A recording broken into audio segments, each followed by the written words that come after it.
వీటి మీద నేను ప్రశ్నిస్తూ ఆ రోజు నేను వినుకొండకు పోయే కార్యక్రమం నేను చేస్తూ ఉంటే కరెక్ట్గా అదే రోజు టాపిక్ డైవర్ట్ చేసేందుకు ఆ రోజు ఏం చేశాడు చంద్రబాబు నాయుడు ముఖ్యమంత్రిగా 2 సార్లు రివ్యూలు తీసుకున్నాడు. మదనపల్లిలో ఆర్డీఓ కార్యాలయం కాలిపోతాయి.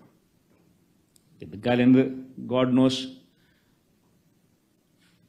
కాలిపోతే కాలితే ఒక చోట 2 సార్లు రివ్యూని తీసుకున్నాడు. హుటాహుటిన డీజీపీని సిఐడి చీఫ్ను నేరుగా హెలికాప్టర్ ఇచ్చినే మదనపల్లికి పంపించినాడు.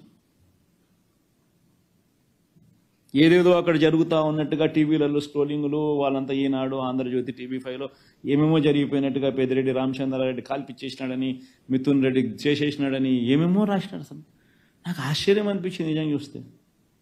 ఆర్డీఓ కార్యాలయంలో ఒకవేళ ఏదైనా ఘటన జరిగితే ఆ డాక్యుమెంట్స్ అన్నీ ఎంఆర్ఓ కార్యాలయాల్లో ఉంటాయి కదా, కింద పైన పోనీ కలెక్టర్ కార్యాలయంలో ఉంటాయి కదా. ఆర్డీఓ కింద ఎంఆర్ఓ ఉంది, ఆర్డీఓ పైన కలెక్టర్ కార్యాలయం ఉంది. ఇక్కడ ఏదైనా జరిగితే ఇక్కడ ఉంటాయి డాక్యుమెంట్స్, లేకపోతే ఇక్కడ ఉంటాయి. ఇక్కడ ఒక్క చోటే కాదు, సీసీఎల్ఏలో కూడా ఉంటాయి డాక్యుమెంట్స్ అన్నీ. సీసీఎల్ఏలో కూడా డాక్యుమెంట్స్ అన్నీ ఉంటాయి. సీసీఎల్ఏలో కూడా వదిలేసాయి, ఆన్లైన్లో ఉంటాయి. బటన్ నొక్కితే ఆన్లైన్లో కనపడతాయి నీ డాక్యుమెంట్, నీకేం కావాలో డాక్యుమెంట్స్. మిగతాటి కదా దేవుడు ఎరుగు.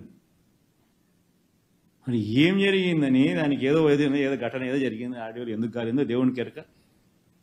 దానికి ఏదో చిత్రీకరించి దానికి ఏదో ప్లాన్ చేసినట్టుగా దానికి అభూత కల్పన క్రియేట్ చేసి దానికి ఏమేమో దాన్ని చేసి కేవలం ఏంది జగన్ రషీద్ దగ్గరికి పోతున్నాడు చూడడానికి. మై గాడ్, అసలు ఏ రకంగా ఇది సబమని చెప్పి నేను అడుగుతా ఉన్నా.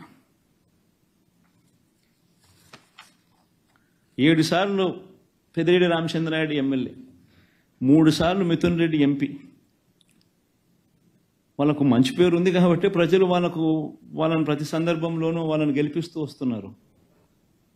కేవలం వాళ్ళను అబాస్పాలు చేయాలా, వాళ్ళ మీద బురదయ్యాలా, వాళ్ళ ఇళ్ళ మీద ఇల్లే దాడులు చేస్తారు. వాళ్ళ సొంత కాన్స్టిట్యున్సీ వాళ్ళు తిరుగుతూ ఉన్నప్పుడు వాళ్ళ మీద ఇల్లే దాడులు చేస్తారు.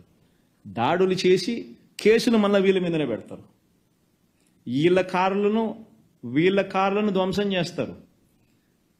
వీళ్ళ ఇళ్ళ మీద రాళ్ళు వేయిస్తారు. వీళ్ళ కార్లను కాల్ చేస్తారు. రెడ్డప్ప కార్లను అయితే కాల్ చేసినారు, మిథున్ రెడ్డి కార్లను అయితే పగలగొట్టినారు, ధ్వంసం చేసినారు. కేసు మళ్ళీ మిథున్ రెడ్డి మీదనే కేసులు. ఇంతటి దారుణంగా చేస్తూ ఉంటే నిజంగా ఆశ్చర్యం అనిపిస్తుంది. వీటి మీద నేను ప్రశ్నిస్తూ ఆ రోజు నేను వినుకొండకు పోయే కార్యక్రమం నేను చేస్తూ ఉంటే కరెక్ట్గా అదే రోజు టాపిక్ డైవర్ట్ చేసేందుకు ఆ రోజు ఏం చేశాడు చంద్రబాబు నాయుడు ముఖ్యమంత్రిగా 2 సార్లు రివ్యూలు తీసుకున్నాడు. మదనపల్లిలో ఆర్డీఓ కార్యాలయం కాలిపోతాయి. ఎందుకు కాలింది గాడ్ నోస్.